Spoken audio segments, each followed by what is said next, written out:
Hello student, नमस्कार। मैं doctor Shyam Kishore Patel, assistant professor in ITM university Gwalior. जैसे कि आप लोग फिफ्थ सेमेस्टर में हैं बीएससी एग्रीकल्चर के, और जो थर्ड ईयर में आता है, और जो कोर्स नंबर है PP311।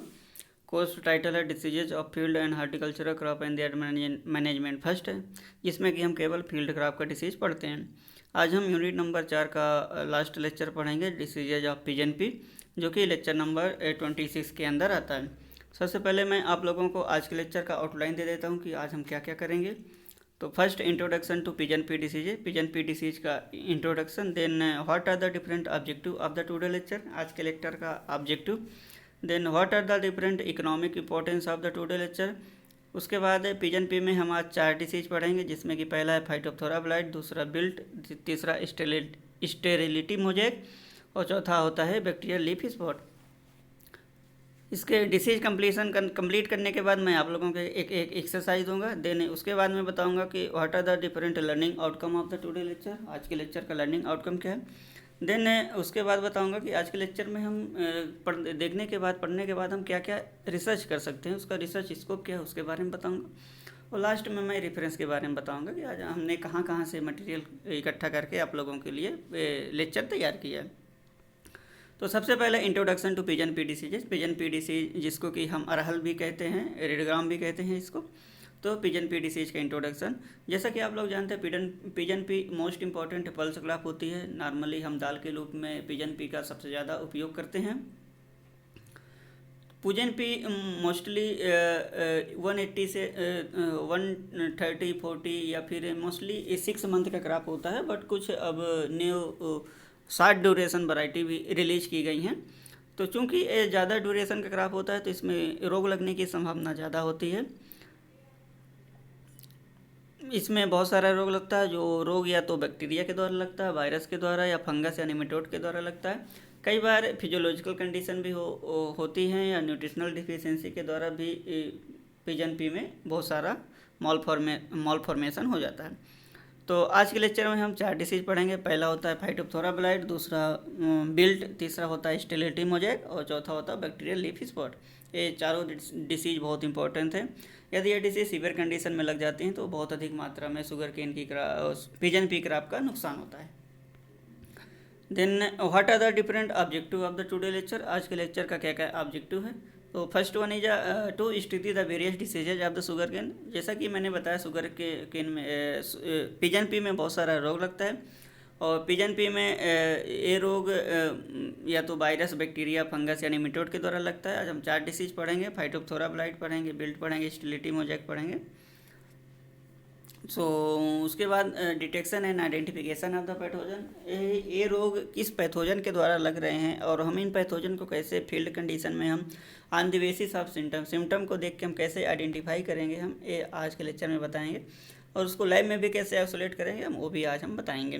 Then to study the disease cycle.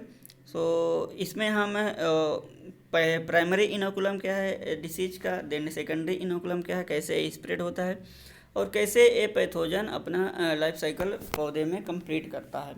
How these pathogen completed their disease cycle life cycle in the host that is plant. Then to study the management of various diseases. बहुत सारे इन diseases को हम field condition में कैसे हम control या manage करेंगे, उसके बारे में आप लोगों को बताऊंगा। Now economic importance of the today lecture. जैसा कि मैंने बताया, पिजन पी एक मोस्ट इंपॉर्टेंट क्रॉप होती है। इसमें बहुत सारा रोग लगता है। रोग की वजह से लगभग 15 से 25% जो पिजन पी क्रॉप की यील्ड का जो नुकसान होता है, इन्हीं रोग के द्वारा लगता है। तो मोस्टली उसमें उन रोग में भी जो स्टेरिलिटी मोजाइक रोग है वो इम्पोर्टेंट है, बिल्ट इम्पोर्टेंट है, बहुत इम्पोर्टेंट है। तो हम पहला डिसीज पढ़ेंगे फाइटोप्थोरा ब्लाइट, जिसको कि हम स्टेम ब्लाइट भी कहते हैं। जो फाइटोप्थोरा ब्लाइट जो पिजन पी या रेड ग्राम में होता है, वो फाइटोप्थोरा ड्रेसलेरी या फाइटोप्थोरा ड्रेसलेरी फार्मा स्पेसिफिक खजानी के द्वारा होता है। जैसा कि आप लोग जानते हैं कि पिजन पी का जो साइंटिफिक नेम होता है खजानस खजान होता है, इसलिए इसमें फार्मा स्पेसिफिक खजानी, ठीक है। तो फाइटोप्थोरा ड्रेसलेरी फार्मा स्पेसिफिक खजानी, तो इससे पता लग जाता है कि ये पिजन पी में ये फाइटोप्थोरा ब्लाइट रोग उत्पन्न कर रहा है। ये बहुत इंपॉर्टेंट रोग होता है। ये लगभग जो यंग सीडलिंग होते हैं, यदि उसमें फाइटोप्थोरा रोग लग जाता है तो बहुत अधिक मात्रा में नुकसान होता है। यदि प्लांट 1 से 7 हफ्ता पुराना होता है तो उसमें बहुत सारा रोग लगता है। और यील्ड लॉसेस जो मेनली होता है वो जो शॉर्ट ड्यूरेशन वाली क्रॉप होती है उनमें ज़्यादा होता है इस कम्पेयर टू मीडियम और लॉन्ग ड्यूरेशन वाली क्रॉप। ठीक है। देन इसके सिम्टम में हम देखते हैं कि जैसा कि आपको फोटोग्राफ में दिख रहा है कि ये स्टेम ब्लाइट, क्योंकि स्टेम ब्लाइट या फाइटोथोरा ब्लाइट, तो इसमें स्टेम में सीडलिंग जब होता है तो उसके ये सॉइल पोर्शन से थोड़ा सा ऊपर एक ब्राउनिश कलर का स्पॉट बनता है, फिर वो धीरे धीरे लेसन के रूप में ले लेता है, वहीं से पौधा का स्टेम कमज़ोर हो जाता है, पौधा कोलैप्स हो जाता है, जैसा कि आप लोगों को फोटोग्राफ में दिख रहा होगा। तो फाइटोप्थोरा ब्लाइट जो होता है वो डैम्पिंग आपके जैसा कई बार दिखता है, क्योंकि इसमें सीडलिंग की डाई हो जाता है। क्योंकि सीडलिंग डाई हो जाएगा तो इससे पूरा पूरा जो प्लांट पॉपुलेशन होता है फील्ड में वो कम हो जाता है। जो इन्फेक्टेड जो प्लांट होता है उसमें वाटर सॉल्ट लेसन बनता है पत्ती में, और जो ब्राउन से ब्लैक कलर का होता है, और उसमें लेसन भी बन जाता है स्टेम और पेटियोल में। और जो इन्फेक्टेड लीफ होती है उसमें वो टर्जिडिटी उनकी खो जाती है, क्योंकि टर्जिडिटी खो जाती है इसलिए वो सिकुड़ जाती है, और सिकुड़ने के बाद वो ड्राइंग हो जाती है, उनमें डिफोलिएशन हो जाता है। कई बार जो फेवरेबल कंडीशन पैथोजन के लिए होती है तो उस टाइम पे बहुत सारे पौधा जो होते हैं उनमें वो सीडलिंग ब्लाइट की वजह से वो कोलैप्स हो जाते हैं, नीचे गिर जाते हैं, और उसमें ब्लाइटेड कंडीशन आ जाती हैं। और जब पैथोजन जो होता है foliage as well as stem को भी अफेक्ट करता है, यहाँ तक कि जो रूट सिस्टम होता है पौधे का उसको भी ये पैथोजन फाइटोप्थोरा पैथोजन इन्फेक्ट करता है। इसके बाद हम देखते हैं कि पैथोजन का कैरेक्टर क्या होता है। तो पैथोजन के कैरेक्टर के लिए जो फंगस होता है वो हाइलिन सिनोसिटिक माइसिलियम प्रोड्यूस करता है। सिनोसिटिक का मतलब होता है कि ये एसेप्टेट माइसिलियम बनाता है। देन जो स्पोरेंजियो फोर होता है वो हाइफा लाइक होता है, उसमें थोड़ा सा स्वेलिंग हो जाती है टिप में, और हाइलिन होता है, और उसमें पायरीफार्म नॉन पैपिलेट स्पोरेंजिया बनते हैं। यही स्पोरेंजिया एक से दूसरी जगह पे ट्रांसफ़र होते हैं। हर स्पोरेंजियम में 8 से 20 जो स्पोर होते हैं, और अनफेवरेबल कंडीशन के टाइम पे ये सेक्सुअल रिप्रोडक्शन के द्वारा ऊस्पोर बनाता है। और जो ऊस्पोर होता है ग्लोबोइड होता है, लाइट ब्राउन कलर का होता है, स्मूथ और थिक वाल्ट होता है, थोड़ा सा मोटा होता है, क्योंकि ये रेस्टिंग स्पोर होती है। ऑक्सीजन में पैथोजन इसी के द्वारा लंबे समय तक सॉइल में सर्वाइव करता है।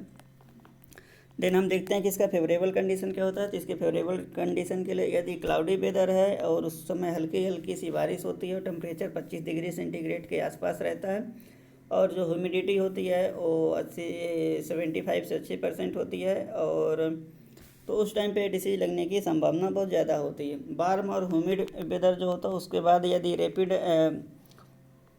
बाढ़ और ह्यूमिड वेदर में बहुत ज़्यादा डिसीज लगता है और पौधा मर जाता है, बहुत सारे प्लांट की डेथ हो जाती है। जिन सॉइल में पुअर ड्रेनेज हो जाता है, जिनमें जो वाटर होता है अच्छे से फील्ड पे जमा हो जाता है, तो उसको हम पुअर ड्रेनेज कंडीशन कहते हैं। लो लाइंग एरिया होता है, हेवी रेन होता है, और जुलाई से सितंबर पे उस टाइम पे डिसीज़ बहुत ज़्यादा लगती है, और इससे बहुत ज़्यादा शुगर केन पिजन पी का जो पौधा होता है वो मर जाता है। देन हम इसके डिसीज साइकिल में देखते हैं। तो डिसीज साइकिल में जो है पैथोजन होता है फंगस सॉइल में या इन्फेक्टेड जो प्लांट डिवरिस होता है उसमें ऊस्पोर के रूप में लंबे समय तक सर्वाइव करता है। यही यूस्पोर प्राइमरी इनोकुलम का कार्य करते हैं, और जिसका सेकेंडरी स्प्रेड होता है जूस्पोर के द्वारा होता है, जो स्पोरेंजिया में बनते हैं। ये जो सेकेंडरी स्प्रेड जो होता है वो रेन स्प्लेश या इरिगेशन वाटर के द्वारा एक जगह से दूसरी जगह जूस्पोर मूवमेंट करते हैं। ठीक है, तो ये ऐसे ही इसका डिसीज साइकिल चलता है। फिर इसके मैनेजमेंट पार्ट में हम यदि हम रेड ग्राम को या पिजन पी को हम जो लो लाइंग एरिया होता है या फिर जहाँ पे वाटर लॉगिंग कंडीशन होती है वहाँ पे हम सोइंग कर देते हैं, तो उस टाइम पे उसमें फाइटोप्थोरा ब्लाइट डिसीज लगने की बहुत ज़्यादा संभावना होती है और बहुत ज़्यादा डैमेज होता है।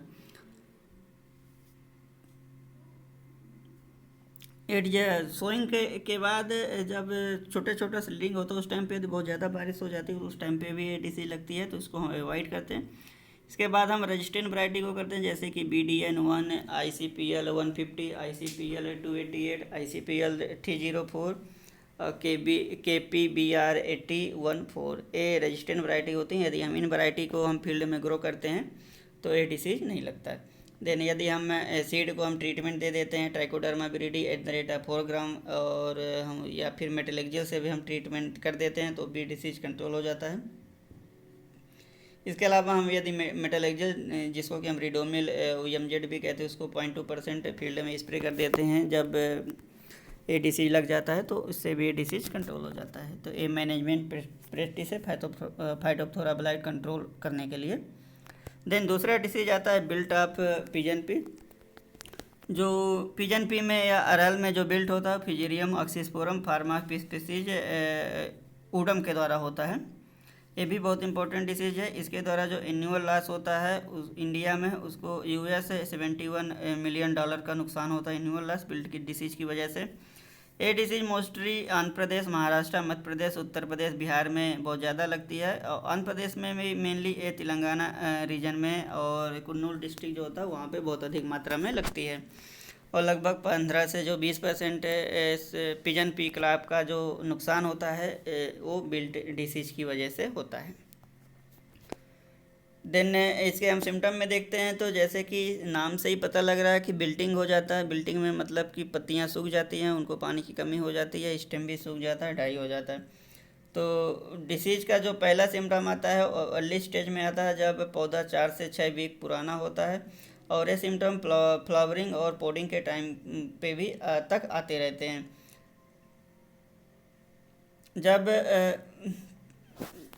जब सिम्टम्स इनिशियल 4 से 6 वीक में आता है तो पौधा सूखने लग जाता है और वो डाई हो जाता है। इसके अलावा जो मोस्ट कैरेक्टरिस्टिक सिम्टम होता है उसमें पर्पल बैंड बनते हैं जो कि नीचे से ऊपर की ओर स्टेम में बढ़ते रहते हैं। इसके अलावा वेस्कुलर बंडल जो होता है उसमें भी ब्राउन डिस्कलरेशन हो जाता है, उस पर पर्पल बैंड बनते हैं। क्योंकि वेस्कुलर बंडल डिस्ट्रॉय हो जाता है, डिस्कलर्ड हो जाता है, इसकी वजह से जो वाटर का ट्रांसलोकेशन होता है रूट से स्टेम या पत्ती की ओर नहीं हो पाता, इसके कारण पौधा विल्टिंग शो कर लेता है। फोलियर सिम्टम है, इसमें पत्ती की टर्जिडिटी लॉस हो जाती है, इंटरविनल क्लियरिंग हो जाते हैं, क्लोरोसिस हो जाती है, पत्तियाँ पीली पड़ जाती है, अल्टीमेटली पूरा का पूरा पौधा सूख जाता है। तो ये बिल्ट डिसीज का मोस्ट इम्पॉर्टेंट कैरेक्टरिस्टिक है, सिम्टम है। देन पैथोजन के कैरेक्टर में आपको जो फ्यूजेरियम होता है वो हाइलिन माइसिलियम प्रोड्यूस करता है, और जो माइसिलियम होता है वो सेप्टेट होता है। फ्यूजेरियम माइक्रोकोनिडिया और मैक्रोकोनिडिया दोनों बनाता है। जो माइक्रोकोनिडिया होता है वो हाइलिन होता है, स्मॉल होता है, इलिप्टिकल या कर्व होता है, सिंगल सेल वाला होता है, सिंगल सेल या 2 सेल वाला होता है। इसके अलावा जो मैक्रोकोनिडिया होता है वो हाइलिन होता है, वो थिन वॉल्ड वाला होता है, लिनियल और कर्व होता है, वो दोनों की तरफ पॉइंटेड एंड होता है, और उसमें 3 से 4 सेप्टा पाए जाते हैं। जो फंगस होता है उसमें थिक वॉल्ड स्फेरिकल या ओवल क्लेमाइडोस्पोर बनते हैं जो कि रेस्टिंग स्पोर होते हैं, और एक क्लेमाइडोस्पोर चेन में रहते हैं, 2 या 3 क्लेमाइडोस्पोर एक साथ रहते हैं। इसके बाद हम देखते हैं इसका फेवरेबल कंडीशन क्या होता है। तो इसके फेवरेबल कंडीशन के लिए यदि लॉन्ग ड्यूरेशन के टाइम पे यदि बिल्टिंग कंडीशन है तो उस टाइम पे या फिर सूखा पड़ जाता है लॉन्ग ड्यूरेशन के लिए, तो उस टाइम पे बिल्टिंग कंडीशन ज़्यादा आती है। इसके अलावा यदि हम मोनोक्रॉपिंग करते हैं या फिर रेटूनिंग कर लेते हैं तो वो पौधा बिल्ट डिसीज के प्रति ज़्यादा ससेप्टिबल होता है। इसके अलावा यदि सॉइल टेम्परेचर 17 से 25 डिग्री सेंटीग्रेड होता है तो, या फिर यदि हम पिजन पी की हम अर्ली सोइंग करते हैं या गुड बीड मैनेजमेंट नहीं करते हैं या गुड क्रॉप ग्रोथ नहीं हो पाते हैं तो उस टाइम पे बिल्ट डिसीज लगने की संभावना बहुत ज़्यादा होती है। इसके बाद हम देखते हैं कि इसका डिसीज साइकिल कैसे चलता है। तो इसके डिसीज साइकिल के लिए जो डिसीज होता है, जो पैथोजन होता है वो सीड और सॉइल बर्न होता है, और चूंकि ये पैथोजन सीड और सॉइल बर्न होता है और इसका जो क्लेमाइडोस्पोर होता है वो भी लंबे समय तक इन्फेक्टर जो प्लांट डिवेरिस या सॉइल में सर्वाइव करता है। तो ये सीड और जो क्लेमाइडोस्पोर होता है यही प्राइमरी इनोकुलम का कार्य करते हैं। इसके अलावा जो इसका सेकेंडरी इन्फेक्शन होता है वो स्पोर के द्वारा होता है और कोनिडिया के द्वारा होता है, और एक कोनिडिया इरिगेशन वाटर के द्वारा या इम्प्लीमेंट के द्वारा एक जगह से दूसरी जगह स्प्रेड होते हैं। इसके बाद हम देखते हैं कि इसका मैनेजमेंट कैसे करेंगे। तो इसके मैनेजमेंट के लिए हम दो तीन प्रैक्टिस अपनाते हैं। तो उसमें से पहला आता है कल्चरल प्रैक्टिस। कल्चरल प्रैक्टिस में हम यदि हम क्रॉप रोटेशन अपनाते हैं तंबाकू से, सोरगम से या कस्टर्ड से, तो ये डिसीज कंट्रोल हो जाती है। इसके अलावा हम लेड ग्राम की ससेप्टिबल वैरायटी को हम एक ही फील्ड में नहीं बोते हैं बार बार। और हम यदि हम मिक्स क्रॉपिंग अपनाते हैं सोरगम के साथ, तब भी डिसीज कंट्रोल हो जाती है। इसके अलावा हम यदि सोलर सोलराइजेशन कर लेते हैं देन तब भी डिसीज कंट्रोल हो जाती है। और यदि हम जो इन्फेक्टेड स्टबल्स होता है, इन्फेक्टेड प्लांट डेब्रिस होता है, उसको हम कलेक्ट करके हम इसको डिस्ट्रक्ट कर देते हैं। देन एक कल्चरल मैनेजमेंट प्रैक्टिस होते हैं बिल्ट डिसीज कंट्रोल करने के लिए।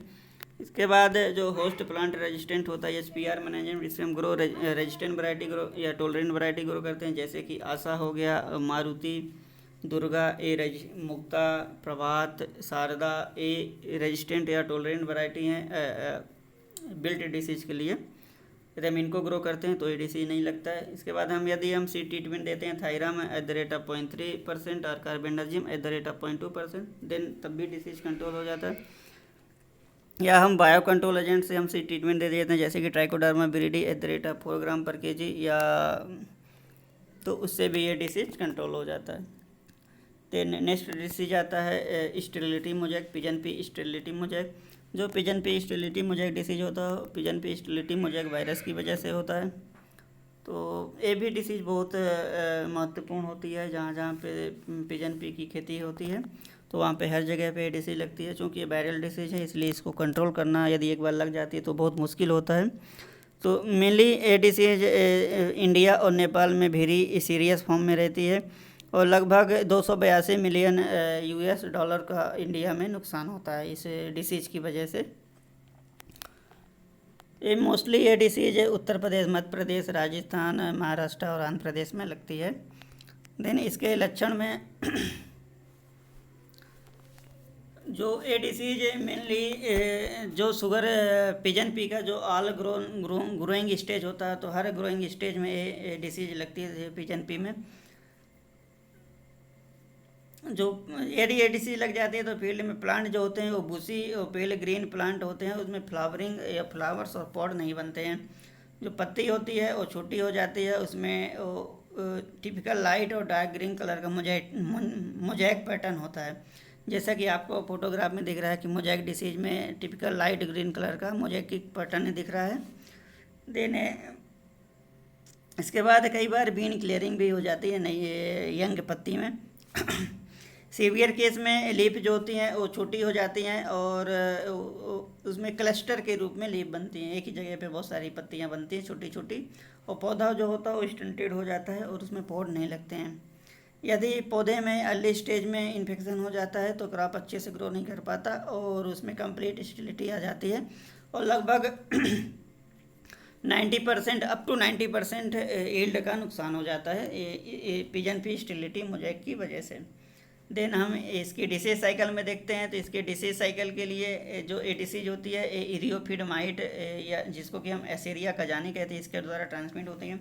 ए वेक्टर बहुत इंपॉर्टेंट है, इसको ज़रूर याद रखना, कई बार एग्जाम में पूछा जाता है कि पिजन पी स्टेरिलिटी मोजैक को कौन सा वेक्टर ट्रांसमिट करता है, तो इरियोफिड माइट होता है, जिसका साइंटिफिक नेम एसेरिया कजानी होता है।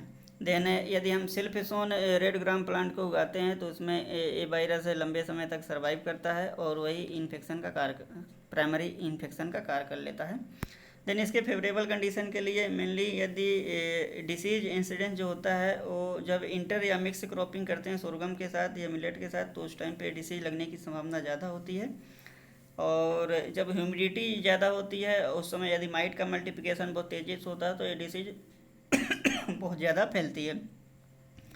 देन इस डिसीज़ के मैनेजमेंट करने के लिए हम जो इन्फेक्टेड प्लांट होते हैं अर्ली स्टेज में उनको ब्रूक आउट कर देते हैं, उसको डिस्ट्रॉय कर देते हैं। और यदि हम रेजिस्टेंट वैरायटी ग्रो करते हैं टोलरेंट वैरायटी, जैसे कि ICPL 87119 जिसको कि हम आशा, देन ICPL 227, देन जागृति और बहार, ये रेजिस्टेंट वैरायटी या टोलरेंट वैरायटी होती हैं इस पिजन पी स्टेरिलिटी मोजैक के लिए। यदि हम इन वैरायटी को ग्रो करते हैं तो डिसीज कंट्रोल हो जाती है। इसके अलावा हम यदि माइट को कंट्रोल कर लेते हैं तो डिसीज का स्प्रेड नहीं होता। तो माइट को कंट्रोल करने के लिए हम डाइकोफॉल 3 ml और sulphur 3 gram in 1 litre of water में हम यदि स्प्रे कर लेते हैं तो इससे माइट कंट्रोल हो जाता है, क्योंकि ये डिसीज माइट के द्वारा फैलती है। तो यदि हम माइट को कंट्रोल कर लेंगे तो ये डिसीज का स्प्रेड नहीं होता है, बहुत कम डिसीज के द्वारा नुकसान होता है। देन नेक्स्ट डिसीज आता है बैक्टीरियल लीफ स्पॉट, जिसको कि हम स्टेम कैंकर भी कहते हैं। जो बैक्टीरियल लीफ स्पॉट होता है वो जेंथोमोनास कम्पेस्टिस पैथोबर कजानी के द्वारा होता है। ये डिसीज बहुत इम्पोर्टेंट होती है, और जहाँ जहाँ पे पिजन पी का क्रॉप का कल्टीवेशन करते हैं मोस्टली हर जगह पे बैक्टीरियल डिसीज लगती है। लगभग 5 से 10% जो क्रॉप का नुकसान होता है इसी की वजह से होता है। देन इसके सिम्टम में हम देखते हैं कि जो जैसे कि नाम से ही पता चला लीफ स्पॉट बनता है, तो इसमें पत्ती में वाटर सॉल्ट रिलेशन बनते हैं, और वाटर सॉल्ट रिलेशन के बाद इसमें ब्राउन कलर का स्पॉट बनता है। धीरे धीरे स्पॉट इनलार्ज हो जाता है, और जो स्पॉट रहते हैं वो एक साथ मिल जाते हैं, और पूरा जो पत्ती डैमेज हो जाता है, और उसमें ड्राइंग हो जाती है, डाई हो जाता है, डिफोलिएशन हो जाता है। जो लीफ इन्फेक्शन होता है मेनली जो ऑल ग्रोइंग ग्रोथ स्टेज होती है उसमें होता है, इस बैक्टीरियल लीफ स्पॉट की वजह से, और कई बार स्टेम इन्फेक्शन भी होता है यंगर प्लांट में। इंडिया में मेनली ये डिसीज जो रेनी सीजन होता है जुलाई अगस्त में, उस टाइम पे ज़्यादा लगती है, और उस समय हम उसमें जो 1 मंथ का जो ओल्ड प्लांट होता है उसमें नेक्रोटिक स्पॉट दिखते हैं, जो उसमें येलो येलो भी बन जाता है। लेटर स्टेज में इसमें कंकरस लेसन बन जाता है स्टेम में। चूँकि स्टेम में कंकरस लेसन बनते हैं, जैसे कि आपको दूसरे फोटोग्राफ में दिख रहा है कि यदि स्टेम में कंकरस लेसन बन जाते हैं ब्राउनिश कलर का, इसकी वजह से जो स्टेम होता है कमज़ोर हो जाता है और पौधा कोलैप्स कर जाता है। देन इसके पैथोजन के करेक्टर में जो ये बैक्टीरिया होता है एरोबिक होता है, ग्राम नेगेटिव होता है, नॉन स्पोर फार्मिंग होता है, राट शेप होता है, मोनोट्राइकस होता है। इसमें सिंगल पोलर फ्लैजिला पाया जाता है। जो बैक्टीरिया होता है ये मेनली रेन स्प्लैश के द्वारा एक जगह से दूसरी जगह डिसिमिनेट होता है, फैलता है। देन इसके हम फेवरेबल कंडीशन में देखते हैं कि जब यदि बार में वेदर है 25 से 30 डिग्री सेंटीग्रेड है और ह्यूमिडिटी वेदर है, उस टाइम पे डिसीज बहुत ज़्यादा फैलती है। डिसीज इंसिडेंस जनरली जो लो लोइंग वाटर लॉग्ड एरिया होता है उस टाइम पे ज़्यादा लगती है। देन इसके हम मैनेजमेंट में देखते हैं कि यदि हम इन्फेक्टेड जो प्लांट होता है या प्लांट डिब्रिस होता है या स्टबल होता है उसको हम रिमूव कर लेते हैं, डिस्ट्रॉय कर लेते हैं, तो डिसीज कंट्रोल हो जाती है। इसके अलावा यदि हम एंटीबायोटिक जैसे कि streptocycline at the rate of 100 ppm 2 से 3 बार 10 दिन के अंतर में छिड़काव करते हैं, तब भी डिसीज कंट्रोल हो जाता है। या तो हम सीड को हम बोने से पहले ट्रीटमेंट कर देते हैं स्ट्रेप्टोसाइक्लिन से 100 ppm से, तब भी ये डिसीज कंट्रोल हो जाता है। देन हमने आज 4 डिसीज पढ़ लिया। पहला पढ़ा हमने फाइटोप्थोरा ब्लाइट, देन पढ़ा हमने बिल्ट, देन स्टिलिटी मोज़ेक, और लास्ट में बैक्टीरियल लीफ स्पॉट पढ़ा। यदि इन डिसीज में आपको कोई भी दिक्कत आती है तो आप हमसे पूछ सकते हैं। इसके बाद हम आप लोगों को एक एक्सरसाइज देंगे। आप लोग पिजन पी के फील्ड में जाइए जो कि अभी लगा हुआ है, वहाँ पे डिसीज के सैंपल कलेक्ट करिए और हर्बेरियम फाइल बनाइए। इसके अलावा जब आप लैब में कंडीशन में आएंगे तो आपको सैंपल से स्लाइड प्रिपरेशन करना है और आपको हर पैथोजन को आइसोलेट करना। देन आपको on the basis of symptom ये भी जानना आना डिसीज को पहचानना आना चाहिए। ये आज के लेक्चर का एक्सरसाइज है।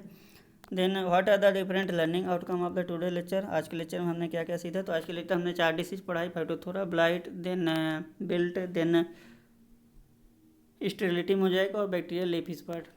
इसमें हमने इकोनॉमिक इम्पोर्टेंट पढ़ाया, काजल ऑर्गेनिज्म, पैथोजन को कैसे पहचानोगे, और डिसीज सैंपल क्या है, डिसीज सिम्टम क्या क्या हैं, लाइफ साइकिल कैसे चलता है, फेवरेबल कंडीशन क्या है, और डिसीज को मैनेज कैसे करोगे। इसके अलावा हमने बताया कैसे आप on the basis of symptom field में जाके कैसे डिसीज को पहचानोगे।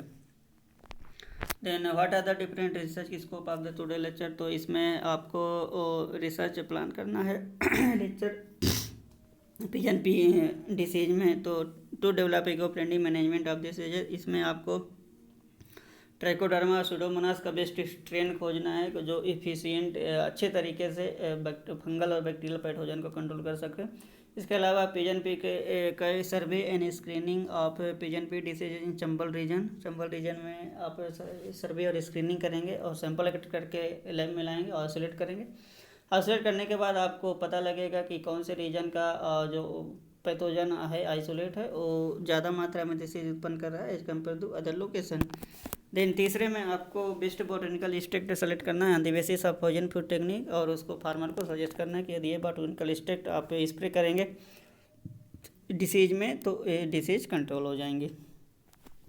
Then these are the references, ये रेफरेंस है जहाँ से हमने आज का लेक्चर तैयार किया है। तो आप फर्दर स्टडी के लिए बुक रेफ़र कर सकते हैं। इसके अलावा आप ICAR कोर्स को भी सर्च कर सकते हैं इंटरनेट में।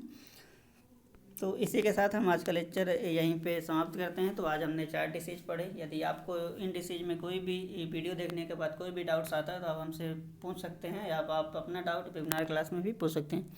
हम आपका डाउट क्लियर करने की कोशिश करेंगे। इसी के साथ लेक्चर हम समाप्त करते हैं। बहुत बहुत धन्यवाद हमारा वीडियो देखने के लिए। All the best.